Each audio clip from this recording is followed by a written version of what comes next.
Welcome to episode 5 of the VSI Sporting Directors podcast, and we're back in front of the cameras thanks to our partners here at Omnisports. What we're aiming to do with each pod is give you a rare glimpse into how professional sport works from the inside, examining structure, strategy, success, and sometimes failure.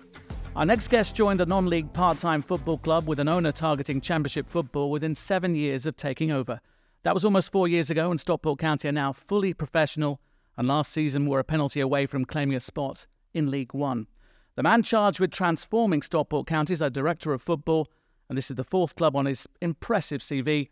It's time to meet Simon Wilson. Simon, hello. How you doing, James? I'm all right. I'm just wondering how that call went when the owner, Mark, rang you up and said, please transform not only a football club, but his football club, the football club he's supported throughout his life. Sure. Well, I was just telling the story just before when we were grabbing a coffee there, where I previously I've been really fortunate to go and work with clubs pretty much in the Premier League only. Had kind of little spells in the Championship, but outside of that, I've worked. And at the time when I met Mark, I was doing some consulting for some Champions League teams at the time. So to sort of think about Stockport at the time, who were National League and part-time, as you say, was an amazing sort of kind of passion project, but wasn't something I was perhaps in a rush to go and get involved with. But when I met Mark and saw, well, firstly, the way he conducted himself and how his other businesses operated, I thought if he can apply that to football, then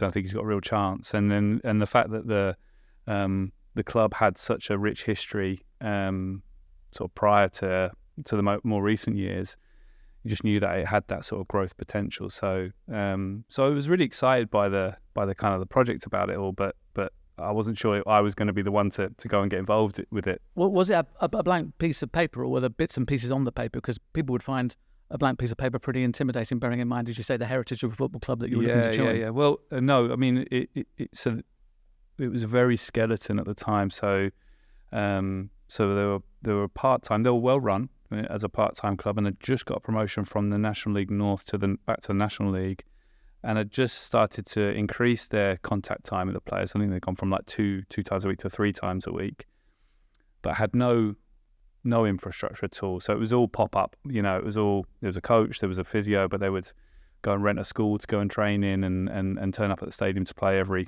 couple of weeks, if you know what I mean. So there was a team there. There were some people there. There were some players that were contracted. No one contracted more than a year.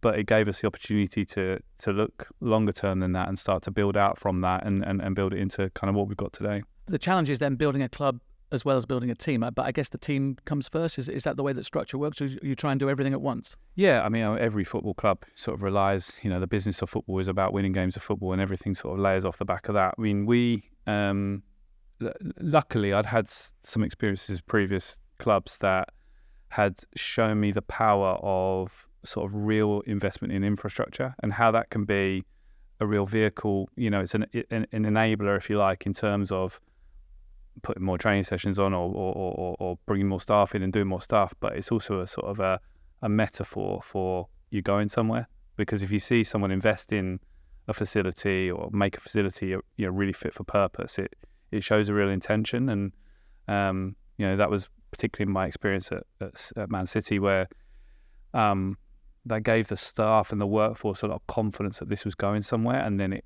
brought the best out of them. And I think we were able to utilise that. It needed it anyway. We didn't have those sorts of things at place at County at the time, but I think it energised and sort of it laid down the marker for everyone to get on with it.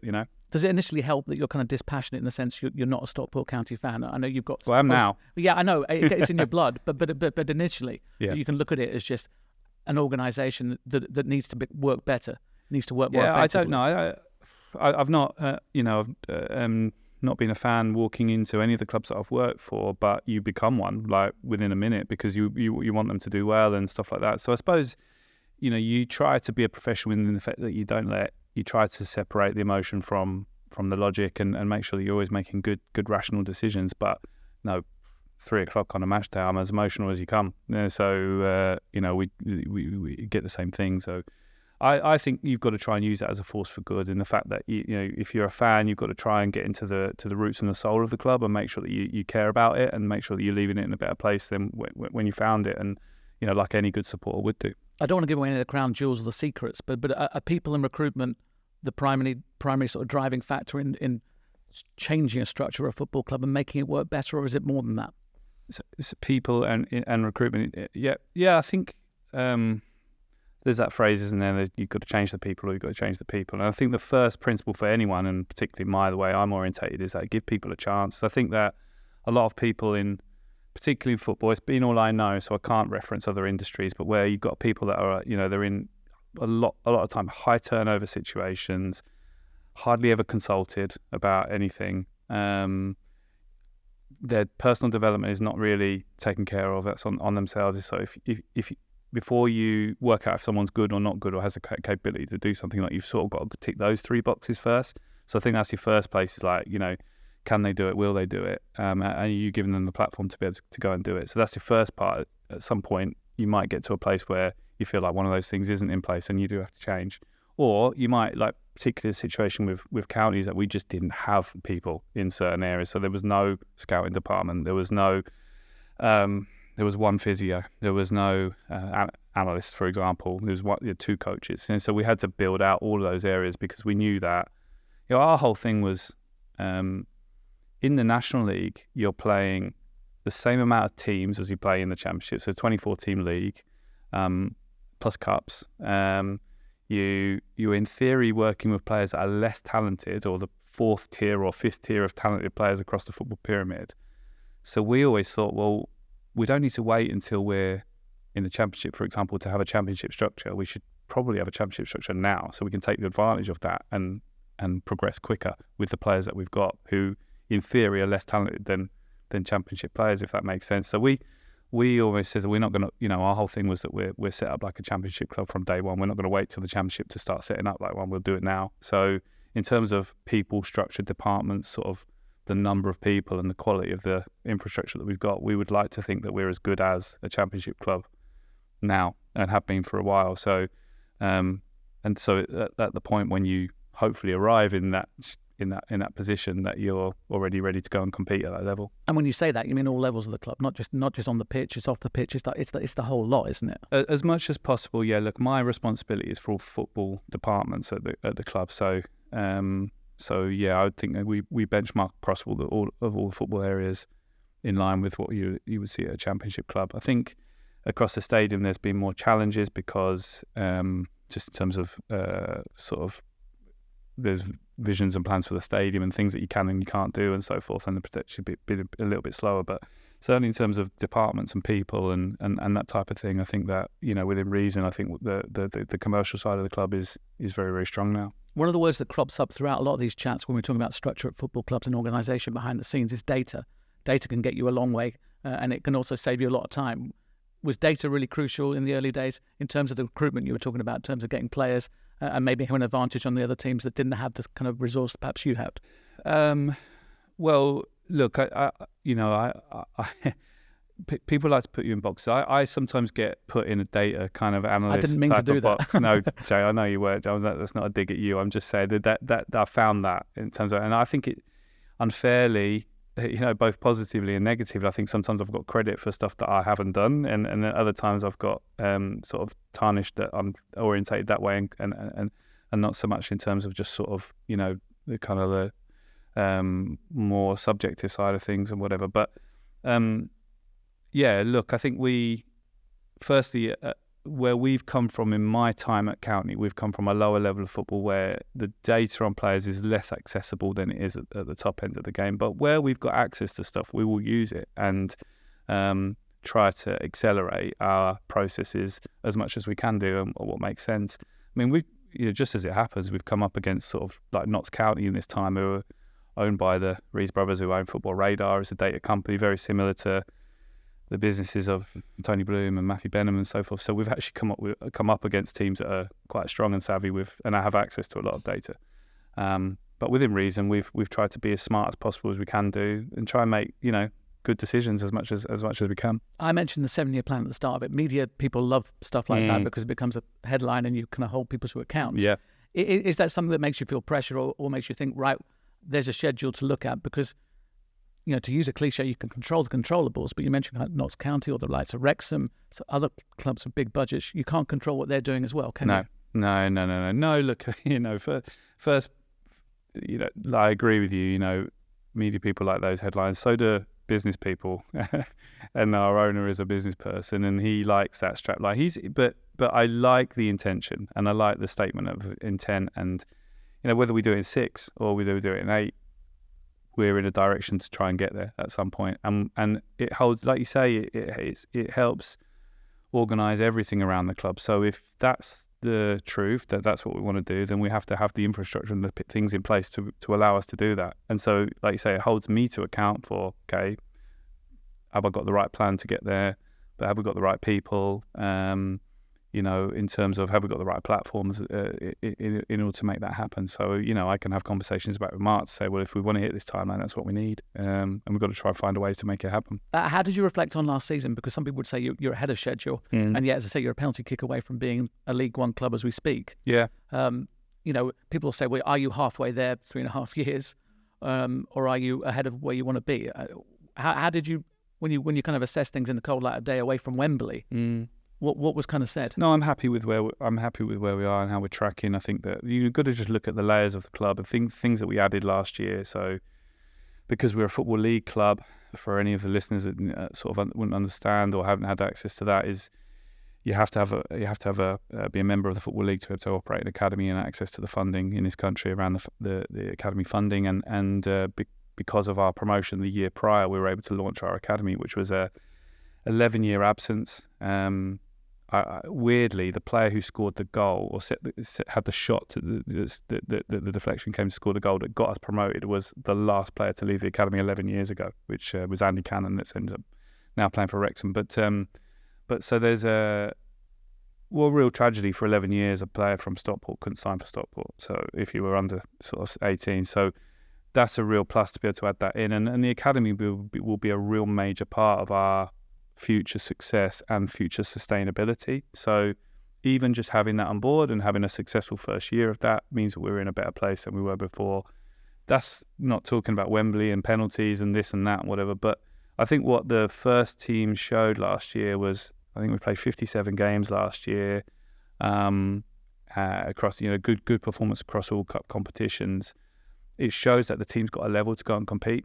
And that we can't be too far away if that was our performance last year. And we haven't had a high turnover of players this summer. All players were in contract, so we knew that we would be able to go and compete again this year, and if not this year, then the year after. So yeah, and once we get out of this division, then we're one division away from kind of like what we said in the statement. So my job is just to make sure that we're moving forward, and I think we did take a forward step last year, and I think we'll take another one this year. How long does it take, to make an academy successful? I mean, I know that's probably how long is a piece of string, but a better way of asking that question is, what are you looking for it to do? Yeah.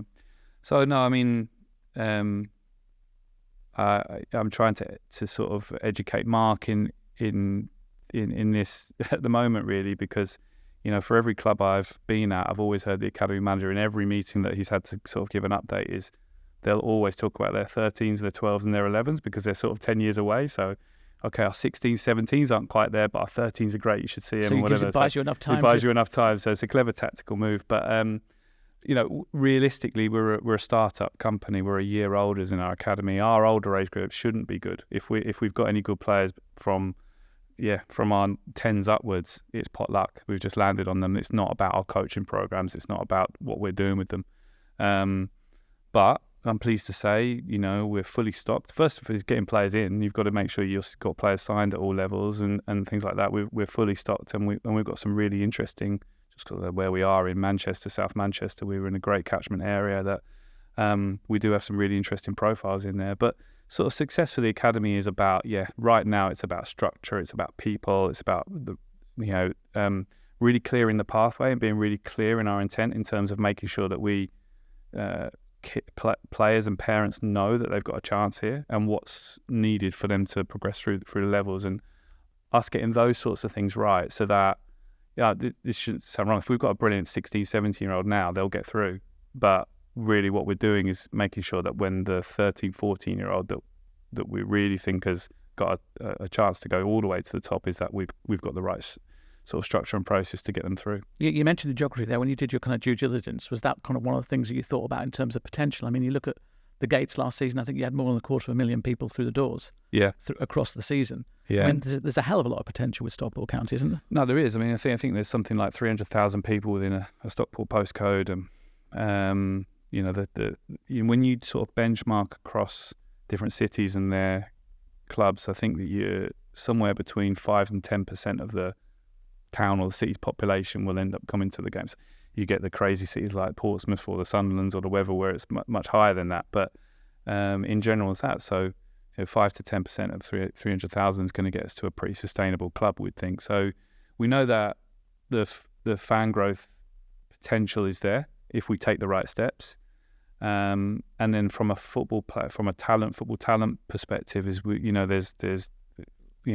players in the England team at the moment that have come out of South Manchester. So we know that it's a ripe sort of catchment area for talent, and like a lot of cities are. So we want to make sure that we're a really good platform for the ones that appear in our area that we can sort of take advantage of. In terms of your role and the relationships that are key to your role, is it with the owner and with Dave Chandler, the manager? Are they the two key links, or does it extend further than that? Yeah, the main two. I think that I always see my role as rather than being at the top of the organisation, I've got those responsibilities to make sure Mark's informed, that he's engaged, that the key there's clarity around the key decisions that we're making and the direction that we're going.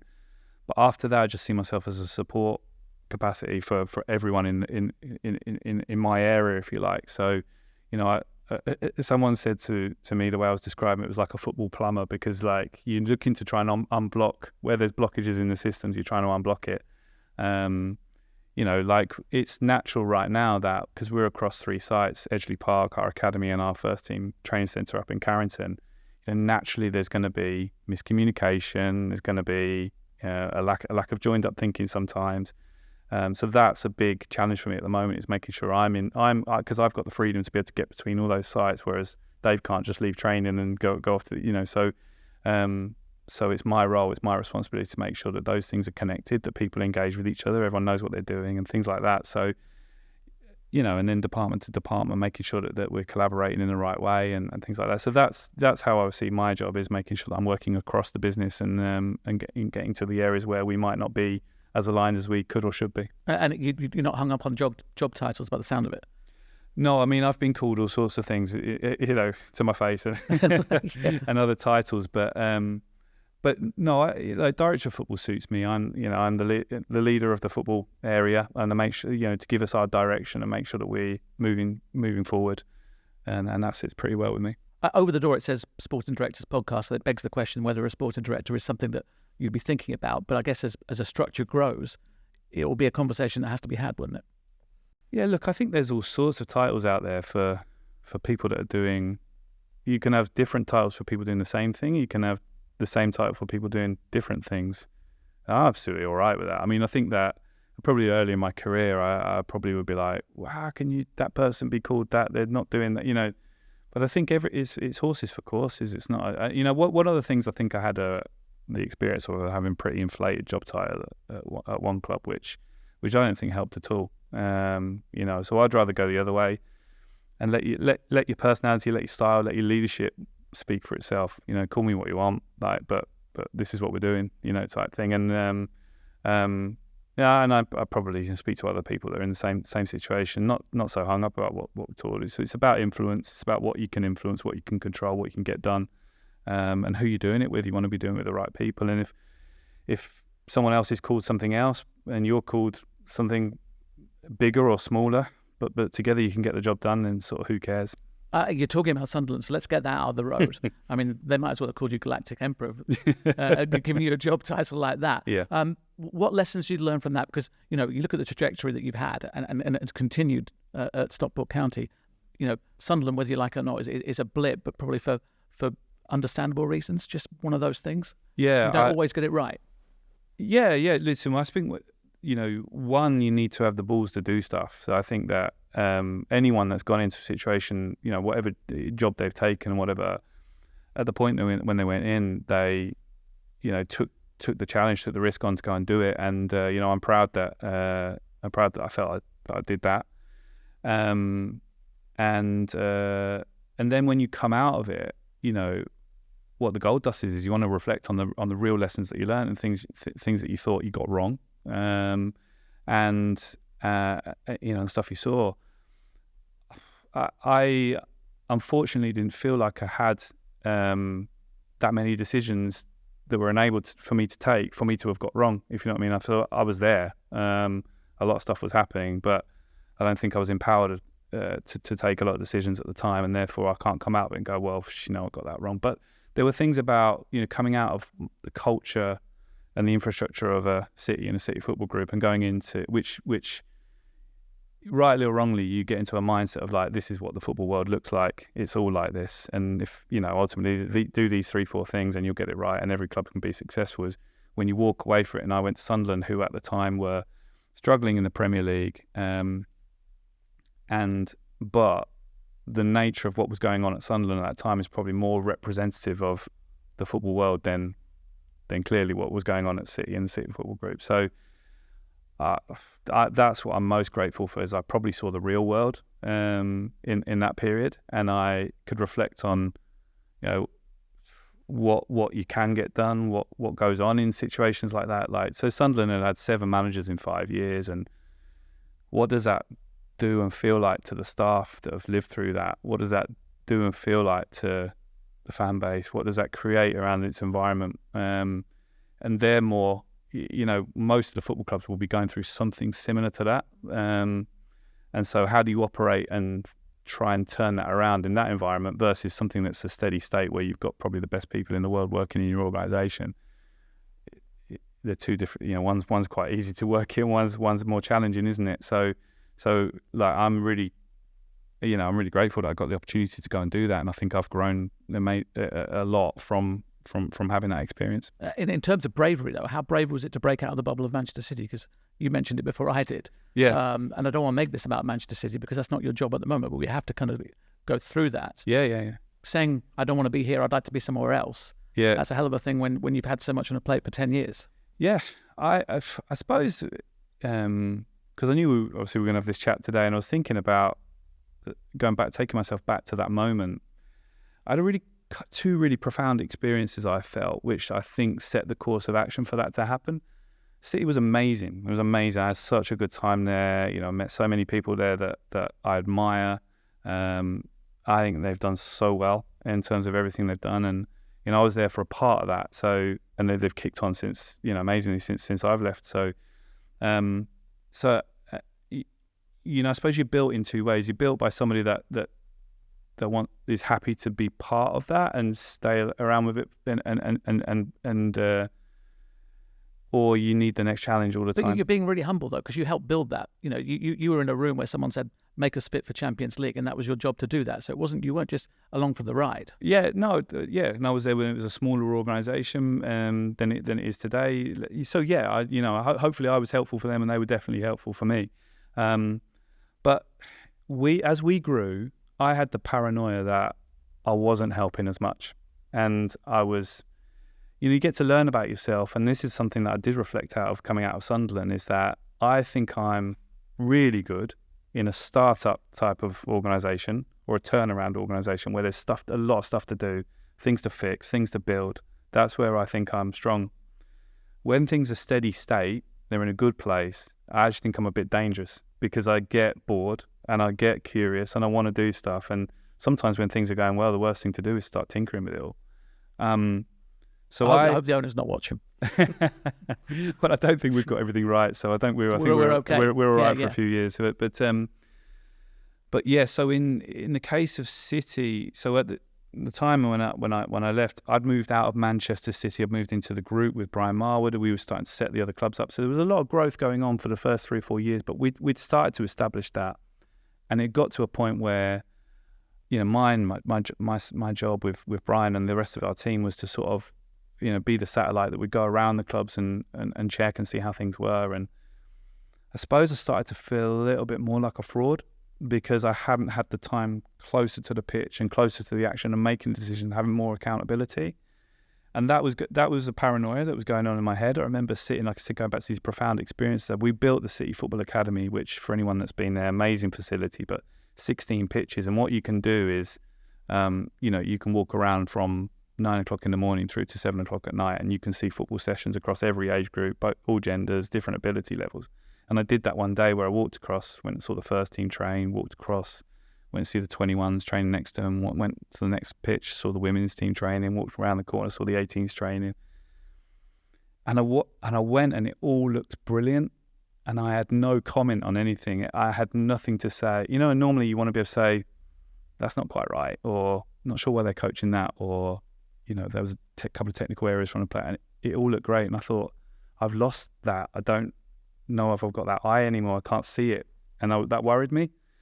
I remember also having been at a conference where I was sat, and it was a UFC.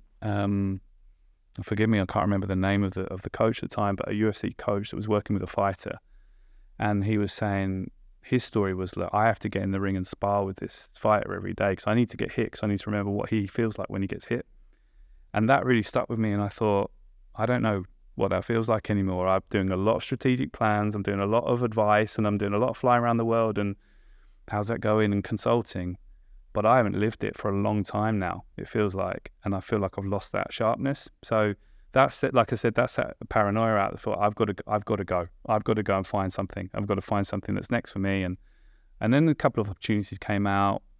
Again, we'll always look at like a club like Sunderland thinking, wrongly looking at it, it's like, well, why is no one getting it right there? Why is that? What a monster of a club! What an amazing club that is. It's got everything you need, but it's struggling. Why? And that gave a curiosity. So when the opportunity came out, I was probably arrogant enough to think, well, I've got some experience that I think I could help with this. So I went in. Unfortunately, I don't think I was given the opportunity. We didn't get the opportunity at that time for loads of reasons. Not necessarily anyone's fault, but didn't have the opportunity to do the things that would have needed to be done to turn that around in a time frame. But so decided to part company. But an amazing experience, and I'm really grateful that I got the chance to do it. I want to ask you about a couple of key people at Manchester City. There are lots of kind of inspiring people at all levels. I mean, the structure coming out of people's ears, but in a good way.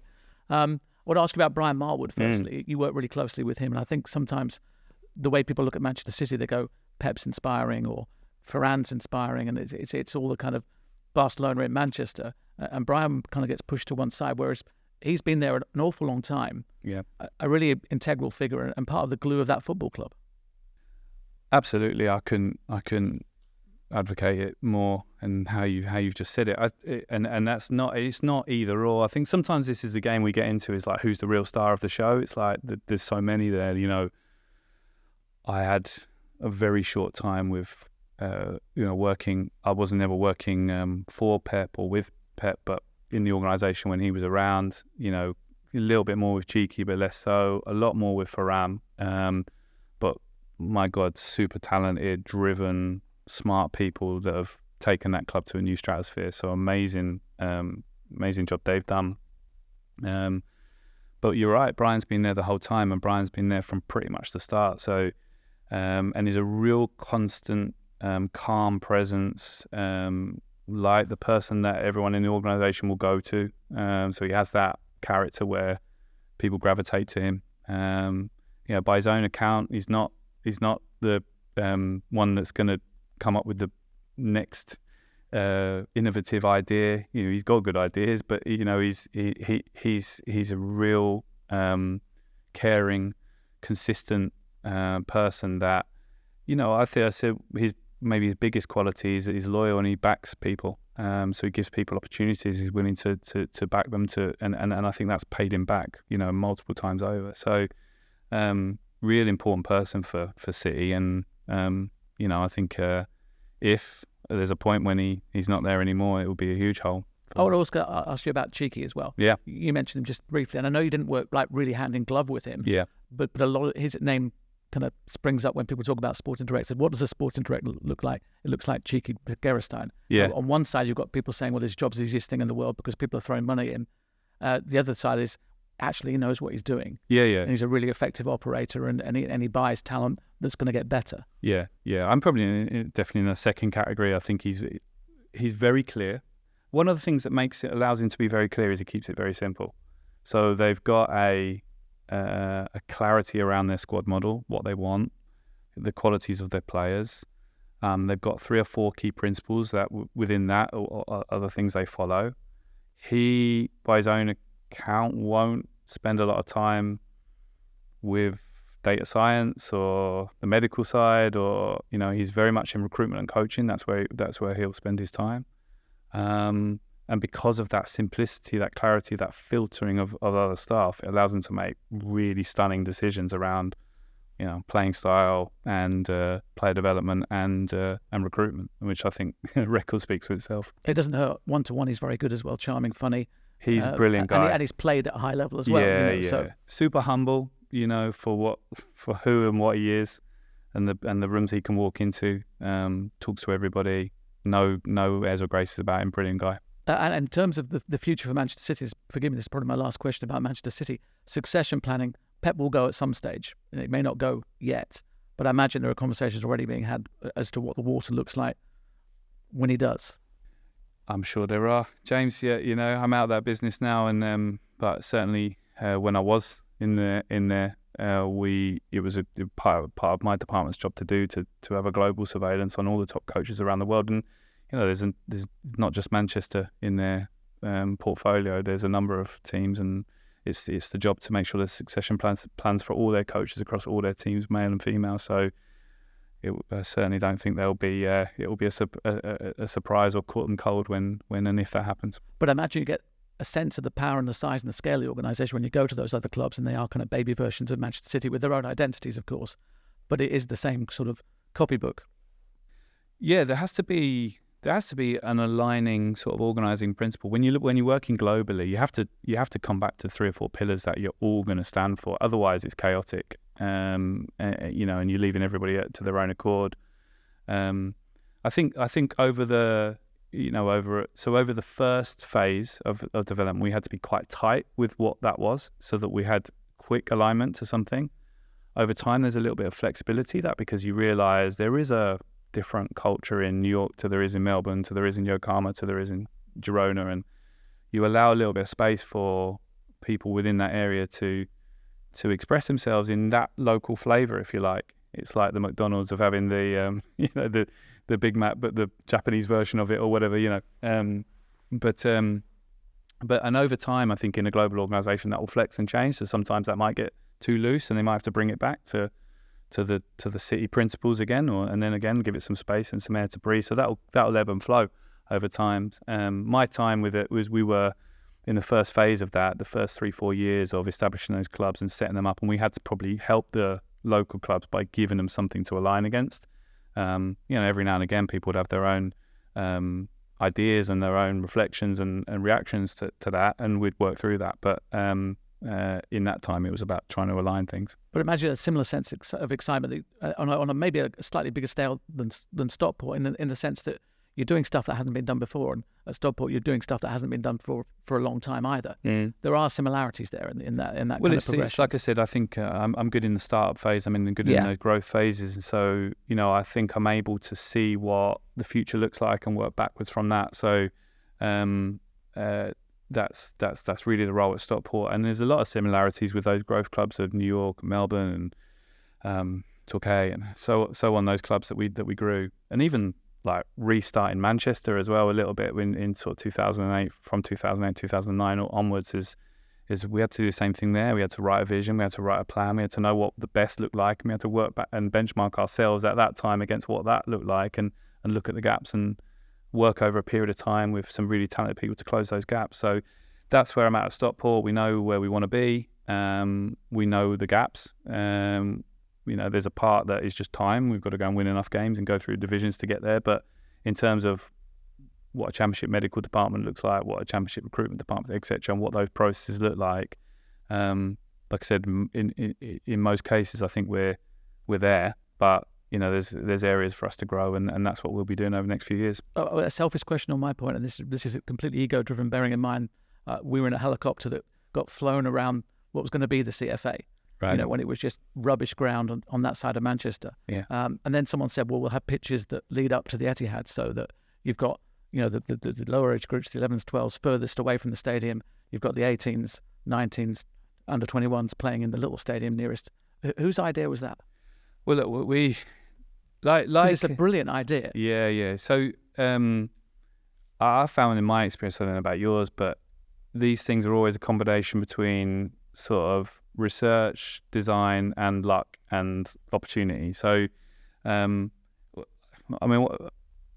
it sounds ridiculous, but I was afforded so many privileges in my first role at City, where I had the title of strategic performance manager, and my job was effective. Brian was a sporting director, effectively called something different, but effectively that he had to go and help the team go and win as quickly as possible. But there was all this stuff to do that we'd identified. One of them was the training ground. We were operating out of a former working men's club in Carrington, which we thought was great, but until you'd looked at see what Real Madrid, Man United, etc. were working with at that time, we knew there was a huge gap in terms of us being able to attract and work with Champions League level players. So we knew we were going to change the training facility. It was my job, as part of a couple of other people, head of infrastructure there, John Stemp, to go around the world and look at the best facilities across all sports. And the pitch idea, I think we got from Real Madrid, where you work up the hill at Real Madrid up to the top stadium. And we loved that concept, and it wasn't replicated exactly. I think it was done better at CFA, but yeah, we saw that. But then initially our first designs were all for a nice plot of land in Cheshire, but it wasn't until we were able to go and look at the land right next to the stadium as part of a regeneration plan around East Manchester, where it really afforded us to have that line of sight. And there was a brilliant period, especially when we were building that CFA, because when you look at it, when you're doing the design phase, you're looking at it on big pieces of paper and whatever. I never got the helicopter experience, but I almost looked over from the helicopter lens, looking over the top of the piece of paper, so you can see stuff. But it's not until you actually get on the site and in it that you get the feel for how it works. And I remember as the buildings were popping up, it's the academy side of the building which is facing the mini stadium and then the Etihad. So you look then to the left, you go, gosh, what a strong story we can tell a player here. It's like if this goes well, you're playing that stadium, and if that goes well, you're going to play in that stadium. But just to your right is Asda. So we were like, if it goes wrong, you're on the tills. Yeah. But it's an amazing design, and I think that's the thing, that there will always be another facility around the corner. There's been some brilliant ones that have popped up. There will be a new way of furnishing or cladding the building, and it will look. But the design of CFA is amazing, and I think that will stand the test of time. And the fact it's city centre as well, which is very hard for other clubs to do because of the premium on the land. I'm really pleased you mentioned John Stemp, because talk about an absolute machine of a person. Yeah. In terms of we'll give you a plan, go and make it work somewhere else in the world. That was basically his brief, wasn't it? That's John. Yeah, he's a bulldozer of a guy, and gets stuff done. Well, we've picked back through your career backwards, and I didn't really have a plan for doing that. But in terms of kind of first job in football being Southampton, was that where you kind of found your voice in football, bearing in mind I think you had 7 managers in your time there? And not all permanent managers. Yeah. So I probably first job, just to get the timeline right. I was I worked for a company called ProZone. I meant directly in a football club. I was going to do ProZone as well at the end, but yeah, that's fine. Go for it. Yeah. Well, listen, ProZone was the enabler to get me into Southampton. So I went into. But you were in a house there, which was populated by people who'd just gone on and made explosions in football in terms of your ProZone experience. Yeah. So I think in my sort of cohort in ProZone. So ProZone had basically was a startup company. It just won the contract for Match of the Day to provide the analysis once Match of the Day for a short period of time. Whoever will remember it, where it went over to ITV from BBC, and off the back of the fee that they got off that, they were able to expand the business. So they took in an intake of young people like myself, 21, 22 years old, that had come out of different experiences, but within that cohort was people like Dave Fallows, who's gone on to be head of recruitment at Liverpool. Tim Jenkins, who is now assistant manager at Wolves. Lee Darbenborough, who's been head of recruitment at 3 or 4 clubs, been brilliant everywhere he's gone. Barry McNeil ended up becoming CEO of Catapult GPS units. I'm trying to see who am I not giving him credit to here. Paul Bonus, who's done amazing things. Marv Dickinson went into as an actor, been on BBC. So it was an amazing group of people but because we were almost like the first ancestors, if you like, of that data revolution that was happening in sport, we all went out into clubs and then probably got the first wave of opportunities as those departments were built. So I went to Preston initially. That's how I met David Moyes and did my first work in a club with David, and then David went off to Everton. I went off to Southampton at the same time. So then over time, I was able to grow things at Southampton, which enabled the opportunity to come to Manchester. How difficult was it selling some of the stuff that you were selling at that stage, bearing in mind it was cutting edge? Yeah, and not everybody believed in data then. No, it was a real challenge. You again, like in that early adopters phase, you've got people that really get it and they get excited by it. You've got people that just hate it. People see it as a threat.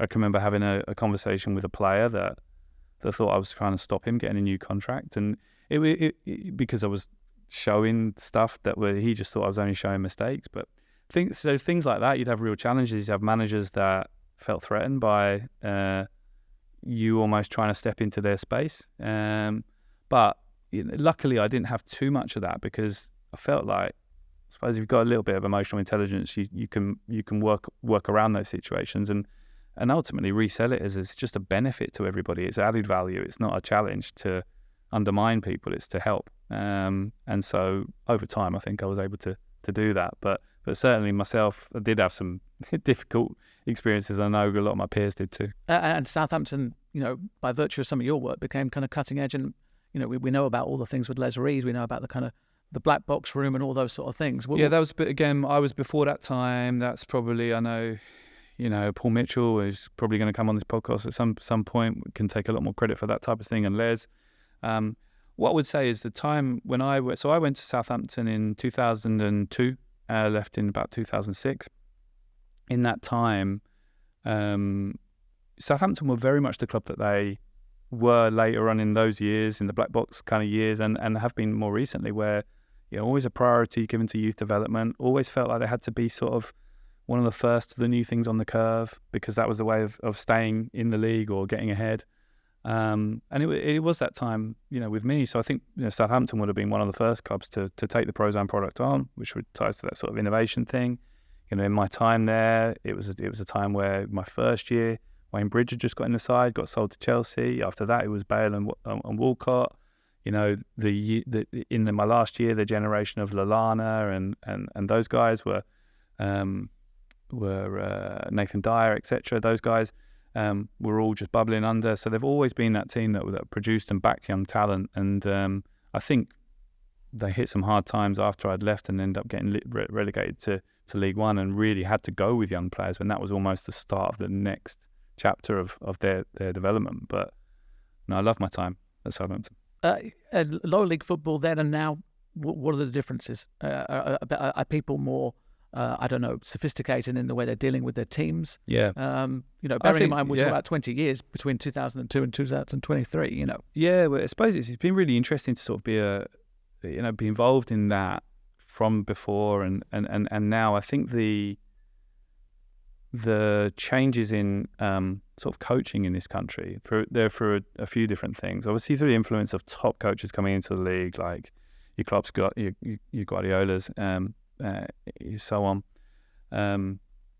Inspire coaches to try stuff, so they've got a bit more bravery. It's a bit more trendy to try stuff than it has been in the past. But also the coach education that's been done by the FA over the time, and that sort of thing. I think we're way better coached now than we've ever been before. Across all of our teams, I think it's become a bit more trendy. I think fans, because of what they watch at the top of the game, have a little bit more expectation for a more attractive blend of football. Play development's got better because of the academy structure that we've had over the last period of years in the country. So the players that are coming out into lower league football are players that have been youth internationals for the country and so on. So the standard of player, I think, is arguably better, without being disrespectful to other players in previous generations. But I think so we sit on the of those multiple advantages, and it is different. So, I was a young player at Peterborough, and I remember watching Peterborough in the Championship, League One and League Two. Some tough games to watch at the time. More functional football, but those guys they're nowhere near a training ground that we've got at Carrington for Stockport. No access to analysis or nutrition or whatever. So they're doing it off what they had access to at the time and doing the best they could do. So no, we sit in a much more privileged position today, and I think that I mean, even in the National League, when County were in the National League, what I was quite inspired by was the bravery of some of the coaches to try stuff. I think there was quite a lot of innovation, and the fact that they're doing it on limited resources is, it's a real testament to them that they're trying stuff. And I think off the back of that, more people doing that, it's only going to improve the game. Would the player that you were at Peterborough trying to make it as a player believe that you're sat here now as a director of football, do you think? No, I don't think so. No, I wouldn't have imagined this role was a role at the time. I think I probably, if I wasn't going to be a player, I would have seen myself as a coach, and that would have been my first thinking about it. And when I sort of come out, I was still playing sort of non-league at the time, but when I went to university, John Moores, to do the football science degree, it was with the idea of getting an angle as a coach to be almost like an extra string to your bow. The ProZone thing was a massive right turn that I didn't see coming, but has taken me on a different direction, but a brilliant one. But again, in your cohort at Liverpool, John Moores, you had some stellar names as well. Yes, yeah. So people like Mike Ford, who some people will know, ended up going to be sort of director of football at Chelsea, is often pretty much running American sport at the moment.